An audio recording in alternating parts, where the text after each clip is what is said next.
So mga tol, kakatapos lang po ang bigating laban sa pamagitan po ng WBO Junior Welterweight World Champion Teofimo Lopez versus sa WBC Lightweight World Champion Shakur Stevenson.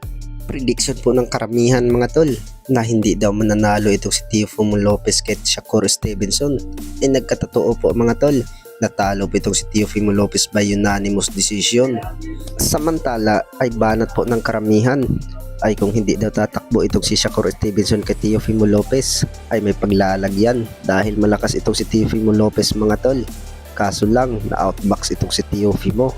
Sa ngayon ay naagaw na po ni Shakur Stevenson ang hawak po na titulo ni Teofimo Lopez mga tol ng WBO at The Ring Magazine. Ganap na pong 4 Division World Champion itong si Shakur Stevenson.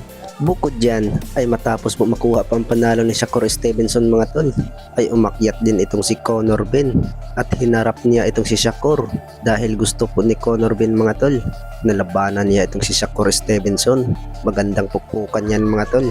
Sa kabilang banda naman mga tol ay nakikita po natin po ang bigating laban sa undercard po Teofimo Lopez versus Shakur Stevenson sa pamagitan po ni Murtaza Aliyev versus Josh Kelly.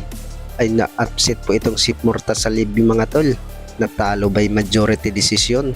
Bukod dyan sa nakikita po nating laban ay bumagsak itong si Murtaza Aliyev sa round 2 na natamaan po sa lip hook po ni Josh Kelly at agad naman nakabangon itong si Murtaza Aliyev mga tol at nakaganti itong sa round 8 at pinabagsak niya itong si Josh Kelly. 2 beses pa nga po pinabagsak itong si Josh Kelly mga tol. Marami pong nagsasabi ba't natalo itong si Murtaza Aliyev. Sa ngayon dahil po nakuha po ang panalo po ni Josh Kelly ay hawak na po niya ang IBF belt